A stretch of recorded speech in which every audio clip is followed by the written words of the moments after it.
ဒရာမာဇလန်တွဲတွေမှာမြည်ဝဲစရာအကြည့်တွေနဲ့ကောင်းမလေးတွေရဲ့နှလုံးသားကိုဖန်ဆားခဲ့တဲ့တရုတ်ဆောင်အကြုံမောအချစ်မင်းသားတယောက်ကနေအခု AG King Reactivated အထိအပီပြင်ကျမ်းမဲ့ကိုမန်တို့တယောက်သမီးလေးအတွက်ဆိုရင်တလောကလုံးနဲ့တယောက်တည်းရင်ဆိုင်မဲ့အဖေတယောက်အဖြစ်ဘလူတောင်ထူးထူးကြီးကြားအသွင်ပြောင်းလဲလာခဲ့တာလေသူကတော့ကိုရီးယားအနုပညာလောကရဲ့တက်ရှိကန်တွင်အသက်အရွယ်ကသူ့ရဲ့ဆွဲဆောင်မှုတွေကိုမဖြတ်စည်းနိုင်တဲ့အပြင်ပို့ပြီးတော့ထက်မြက်လာစေတဲ့မင်းသားကြီးဆိုဂျီဆော့ပဲဖြစ်ပါတယ်ဒီနေ့ Star တော့ M ကနေပြီးတော့ပရိသတ်တွေရဲ့အသေးဆွဲဖြစ်နေရတဲ့မင်းသားကြီးဆိုဂျီဆော့ရဲ့ဘဝဇာတ်ကြောင်းနဲ့လူသိမ့်မသိသေးတဲ့အမိုက်စားလှုပ်ဝက်ချက်တွေကိုအသေးစိတ်တင်ဆက်ပေးသွားမှာပဲဖြစ်ပါတယ်အခုချိန်မှာဆွဲဆောင်မှုအပြည့်နဲ့ငွေကြေးပွေးပွေးဖြစ်နေတဲ့ဆိုဂျီဆက်ရဲ့ဘဝအစဟာကျွန်တော်တို့ထင်သလိုဖြိုရည်လောကနဲ့လုံးဝမသက်ဆိုင်ပါဘူးတကယ်တော့သူဟာငယ်စဉ်ကတည်းကလူအများနဲ့ရိုးနှုံမနေတတ်ပဲအလွန်အမင်းအေးဆက်ရှက်တဲ့ကောင်လေးတယောက်ဖြစ်ခဲ့တာပါသူရဲ့ငယ်ဘဝအိမ်မက်တစ်ခုတည်းကတော့ professional ရေကူးကစားသမားတယောက်ဖြစ်ဖို့ပဲဖြစ်ပါတယ်သူဟာအပျော်တမ်းရေကူးခဲ့တာမဟုတ်ပါဘူးအထက်တန်းကျောင်းတက်တဲ့အထိဆယ်စုနှစ်တစုနီးပါးရေကူးလေးကြီးကန်းတွေကိုပြင်းပြင်းထန်ထန်လှုပ်ဆောင်ခဲ့ပြီးတော့အမျိုးသားအားကစားပြိုင်ပွဲတွေမှာကြီးတစ်စိတ်အထိစုခုနိုင်ခဲ့တဲ့အပြင်ကိုရီးယားနိုင်ငံရဲ့လက်ရွေးစင်အစ်ရေကူးကစားသမားတယောက်ဖြစ်ခဲ့ပါတယ်ဒါကြောင့်လေအခုအချိန်ထိအမျိုးသမီးပြည်သက်တွေကျူနေရတဲ့သူရဲ့ကျေပြက်ပြီးတော့ရုပ်ကြားပြီးသားတဲ့ပခုံးအလှတရားတွေဟာအဲ့ဒီအချိန်ကလေးကစနစ်တကျလေ့ကျင့်တိဆောက်ခဲ့တဲ့ရလဒ်တွေပဲဖြစ်ပါတယ်ဒါဆိုရေကူးတာကိုအသက်ထက်မြင့်လို့တဲ့ကောင်လေးတယောက်ဟာဘာဖြစ်လို့ကင်မရာတွေရှိကိုရောက်လာခဲ့တာလဲနောက်ွယ်မှာတော့စိတ်မကောင်းစရာအမှန်တရားတစ်ခုရှိနေပါတယ်သူစေကြတဲ့အရွယ်မှာပဲမိဘတွေကွာရှင်းပြက်စိတ်ခဲ့ကြပြီးတော့မိသားစုရဲ့ငွေကြေးအကျက်အသေးကသူ့ပခုံးပေါ်ကိုရောက်လာခဲ့ပါတယ်မိသားစုကိုထောက်ပံ့ဖို့နဲ့အကျွေးတွေဆက်နိုင်ဖို့အတွက်သူဟာသူများတွေထက်မြင်မြန်ဆန်ဆန်လူကြီးတယောက်ဖြစ်ခဲ့ရပါတယ်အဲ့ဒီအချိန်မှာပဲသူနဲ့ခင်မင်နဲ့တငယ်ချင်းတယောက်ကမော်ဒယ်ပြိုင်ပွဲတစ်ခုဝင်ပြိုင်ဖို့အဖို့ခေါ်ခဲ့ရကနေသူ့ဘဝရဲ့အချိုးအကွေကြီးစတင်ခဲ့ပါတော့တယ်တကယ်တော့သူဟာမင်းသားဖြစ်ခြင်းလို့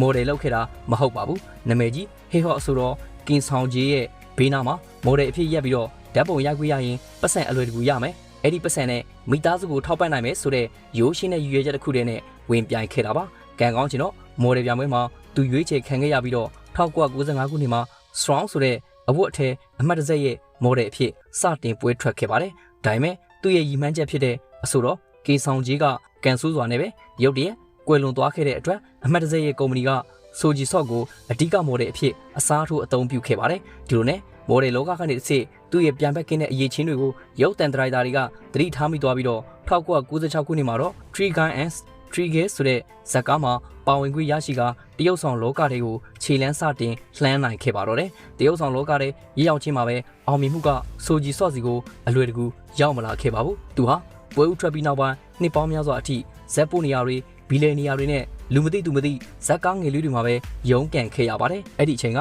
တောင်ကိုရီးယားဖြိုပြရေးလောကရဲ့တတ်မှတ်ချက်အရမင်းသားဖြစ်မဲ့သူဟာမြေလုံးဝဝမြင့်တောင်ရှိရှိနဲ့ချောမောတဲ့အသွင်ရှိရမှာပါဒါပေမဲ့ဆိုဂျီဆော့ရဲ့မျက်လုံးတွေကတော့တေးပြီးတော့စူးရှာလုံးတာကြောင့်ဒရိုက်တာတချို့ကမင်းမျက်လုံးတွေနဲ့မင်းသားဖြစ်ဖို့မလွယ်ဘူးတရုတ်ဆောင်အလုပ်ကိုစွတ်လွတ်လိုက်ပါဆိုပြီးတော့နှိတ်ချပြောဆိုတာကိုတော့ခံခဲ့ရဘူးပါတယ်ဒါပေမဲ့သူလက်မလျှော့ခဲ့ပါဘူးသူဟာရှင်းနေတဲ့အတိုင်းသူ့ရဲ့အရေးချင်းကိုညှစ်တင်နေခဲ့ပြီးတော့နောက်ဆုံးမှာတော့ကိုရီးယားရုပ်ရှင်လောကတစ်ခုလုံးကိုတုံ့လှုပ်သွားစေမဲ့2004ခုနှစ်ကိုရောက်ရှိလာခဲ့ပါတော့တယ်2004ခုနှစ်မှာပြသခဲ့တဲ့ I'm sorry I love you ဆိုတဲ့မမိနိုင်စရာဒရာမာဇလန်တွေဟာဆိုဂျီဆော့ရဲ့ဘဝကိုပြောင်းလဲသွားစေခဲ့ပါတယ်ဒီဇလန်တွေထဲမှာသူဟာစပင်စုပ်ဖွားဂျက်ကင်နွန်းနွန်းနဲ့လမ်းဘေးလူမကန်ဆိုးလုံးနဲ့ကောင်လေးချာမိုဟော့အဖြစ်တရုတ်ဆောင်ခဲ့တာပါသူရဲ့အေးဆက်ဆူရှာတဲ့မျက်လုံးတွေဟာဒီဇက်ကောင်ရဲ့နာကျင်မှုခါတိမှုတွေကိုဖော်ပြဖို့အတွက်အကောင်းဆုံးလက်နက်ဖြစ်သွားခဲ့ပါတယ်ဇလန်အဆုံးသတ်မှာသူတည်ဆုံးသွားတဲ့အခါကိုရီးယားတွေမကဘဲနဲ့အာရှတလွှားကပြည်သက်တန်းပေါင်းများစွာဟာညှိပင်လ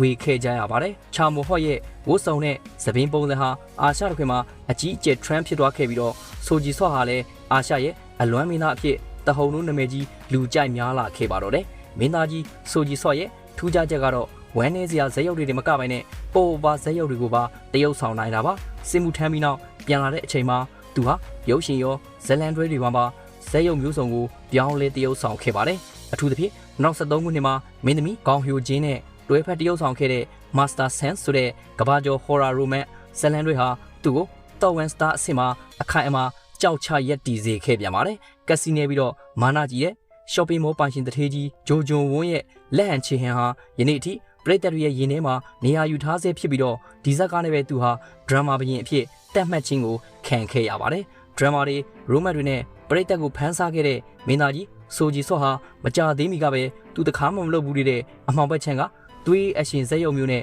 ပရိသတ်တွေကိုအကြီးအကျယ်ဗစက်အဟောင်းသားဖြစ်စေခဲ့ပါတယ်ဒါကတော့ Netflix ရဲ့မူရင်းဝတ်တွန်းအခြေခံအရှင်ဇလန်တွေကြီးဖြစ်တဲ့ Mercy for Nan ပဲဖြစ်ပါတယ်ဒီဇလန်တွေထဲမှာဆိုဂျီဆော့ဟာဆိုးမျိုးရဲ့အမှောင်လောကကိုလက်ဝါးကြီးအုပ်ထားတဲ့ဂိုင်းစတာကြီးတွေကြားထဲမှာပြန်ဘက်ကင်းတဲ့တိုက်ခိုက်ရေးစွမ်းရည်ကြောင့်ဒန်နာကြီးလိုတင်စားခြင်းခံရတဲ့နန်ကီဂျွန်းအဖြစ်ပါဝင်တရုပ်ဆောင်ခဲ့တာပါသူဟာအတိတ်ကဂန်စတာဘွားကိုစွတ်လွတ်ပြီးတော့အေးချမ်းချမ်းနေထိုင်ဖို့ကြိုးစားခဲ့ပေမဲ့သူ့ရဲ့တူတီတော်ညီဖြစ်သူနန်ကီဆော့ကကောက်ကျစ်တဲ့ရန်သူတွေရဲ့လက်ချက်နဲ့လှုပ်ဝက်ဆန်းကျေစွာတီဆုံးသွားခဲ့ရပါတယ်ဒီလိုနဲ့ညီဖြစ်သူအတွက်ကလေးစားချေဖို့ခေါင်းစဉ်နဲ့ဘသူကမှညှာတာထောက်ထားမှာမဟုတ်တဲ့ရက်ဆက်လုံးနဲ့ဒနာအီလာလူမကြီးအဖြစ်အမှောင်လောကတွေကိုသူပြန်လဲခြေလှမ်းခဲ့ပါတော့တယ်ဒါဆိုတက်တောက်တက်တာဇက်ရုပ်တွေပဲရွေးချယ်လို့ရတဲ့အစီအမရှိနေတဲ့မင်းသားကြီးဟာဘာဖြစ်လို့ဒီလောက်ကြမ်းတမ်းခက်ခဲတဲ့အရှင်ကားကမှရွေးချယ်ခဲ့ရတာလေနောက်ွယ်ကအကြောင်းရင်းကတော့အရန်စိတ်ဝင်စားဖို့ကောင်းပါတယ်ဆိုဂျီဆော့ဟာဝတ်တုံးမူရင်းဇလန်းကိုဖက်လိုက်ရကြတဲ့ကနန်ကီဂျွန်းဆိုတဲ့ဇက်ကောင်ရဲ့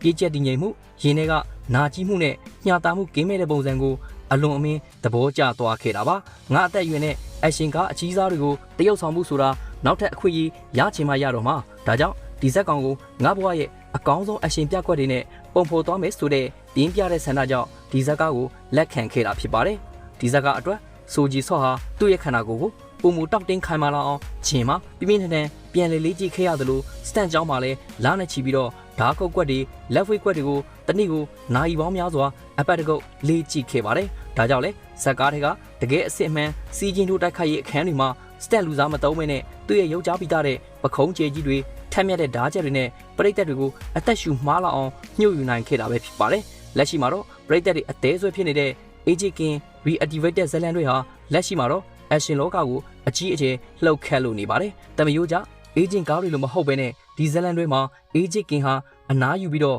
ပုံအောင်နေတဲ့နေရာကနေသူကာကွယ်ရမယ့်သူတွေအတွက်အရေးကြုံလာရလို့အမောင်လောကတွေကိုမလွဲမသွေပြန်လာခဲ့ရတာပါအေးချင်းအလုပ်ကိုစွတ်လွတ်ခြင်းပေမဲ့ကံကြမ္မာရဲ့တုံးမှုကြောင့်ပြန်လေတိုက်ခတ်ခဲ့ရတဲ့ဇက်ကောင်ရဲ့ရင်တွင်းခံစားချက်နာကျင်မှုနဲ့ရစ်ကျက်တဲ့ယောက်ျားပိသားမှုကိုမင်းသားကြီးကဖက်လိုက်ရကြတဲ့ကအရန်သဘောကျပြီးတော့ဒီလိုနဲ့ရှိုင်းတဲ့ action drama မျိုးကိုငါတရုပ်ဆောင်နေတာဆိုပြီးတော့ရွေးချယ်ခဲ့တာဖြစ်ပါတယ်ဒါအပြင် Aging King Reactivated မှာပါဝင်တဲ့ action တွေဟာအရှင်ကထက်ပုံမအဆင့်မြင့်ပြီးတော့လက်တွေ့ကျတဲ့စစ်ဘက်ဆိုင်ရာနီးပြူရာမြောက်တိုက်ခိုက်မှုတွေဖြစ်လာပါတယ်ဆိုဂျီဆော့ကိုတိုင်ကလည်းပရိသတ်တွေအတွက်အရင်မြင်မှုနေကြအရှင်တွေထက်ပိုပြီးတက်ရက်ပိုပြီးတော့ရက်ဆက်ပြီးတော့ပုံမလက်တွေ့ကျတဲ့အနီးကပ်တိုက်ကွက်တွေကိုပြသခြင်းလို့ဒီဇက်ကားကိုလက်ခံခဲ့တာပါဒီအတွက်ကြောင့်သူဟာအထူးတပ်ဖွဲ့ဝင်ဟောင်းတွေစီကနေတနက်ကင်တွေပုံအခန်းတွင်ဝင်ရောက်စီးနှင်းပုံနီးပြူဟာတွေကိုတေချာတင်ယူပြီးမှရိုက်ကူးခဲ့တာဖြစ်ပါတယ်နောက်ထပ်အဓိကအကြောင်းရင်းတစ်ခုကတော့ production team နဲ့ director ပေါ်ထားရှိတဲ့သူ့ရဲ့ယုံကြည်မှုပဲဖြစ်ပါတယ်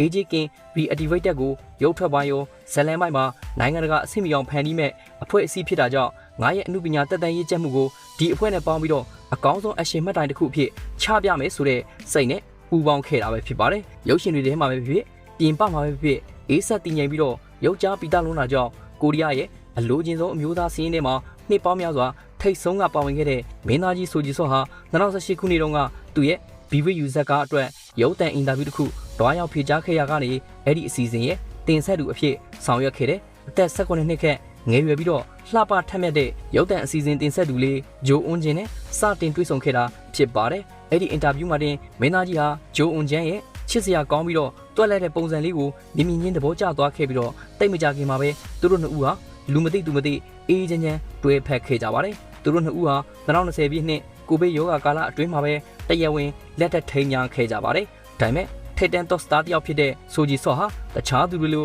ခမ်းနားကြီးရတဲ့မင်္ဂလာပွဲကြီးကိုမကျင်းပခဲ့ပါဘူးသူတို့ဇနီးမောင်နှံဟာရိုးရှင်းစွာနဲ့ပဲလက်ထပ်စာချုပ်ချုပ်ဆိုခဲ့ကြပြီးတော့မင်္ဂလာပွဲအတွက်ကုန်ကြမယ်ငွေကြေးဝန်တန်းပေါင်း90ကိုနွမ်းပါတဲ့ကလေးငယ်တွေရဲ့ပညာရေးနဲ့ဤပညာပစ္စည်းတွေထောက်ပံ့နိုင်မှုအတွက်လှူဒန်းခဲ့ပါတယ်ဒီလောက်ရတွေကြောင့်လည်းသူတို့ဇနီးမောင်နှံရဲ့စိတ်ထားမှုမြတ်မှုကိုတနိုင်ငံလုံးကချီးကျူးဂုဏ်ပြုခဲ့ကြရပါတယ်လက်ထပ်ပြီး6နှစ်ကျော်ကြာမြင့်လာခဲ့တဲ့အခု2026ခုနှစ်အထိသူတို့ရဲ့အိမ်တော်ရေးဘဝဟာအလွန်အမင်းတာယာအေးချမ်းလို့နေပါတယ်မင်းသားကြီးဟာအင်တာဗျူးတစ်ခုမှာလက်ထပ်ပြီးတဲ့နောက်ပိုင်းမှာကျွန်တော်ဘဝမှာစိတ်ပိုင်းဆိုင်ရာတည်ငြိမ်မှုတွေအများကြီးရလာတယ်အဲ့မပြောတဲ့ယောဂါတွေလည်းပျောက်ကွယ်သွားပြီးတော့ပို့ပြီးတော့ပျော်ရွှင်လာရပါတယ်ဆိုပြီးတော့ဇနီးတဲ့ပေါ်ထားတဲ့အချစ်တွေကိုထုတ်ဖော်ပြောကြားခဲ့ပူပါတယ်အခုဆိုရင်သူဟာအပြင်ထွက်ရင်လဲဇနီးတဲ့ရဲ့လက်ကိုအမြဲတမ်းတွဲထားတတ်ပြီးတော့အလုပ်တွေဘလောက်ပဲရှုံနေပါစေဇနီးတဲ့အတွက် အချိန်ပေးကတာယာအေဂျင့်နဲ့မိသားစုဘဝလေးကိုကွယ်ရမှာအကောင်းဆုံးတိဆောက်ထားတာပဲဖြစ်ပါတယ်အမှုပညာအလုံးမှာလည်းအောင်မြင်မှုရဲ့ထိတ်ဆုံးမှာရှိနေသလိုအိမ်တော်ကြီးဘဝမှာလည်း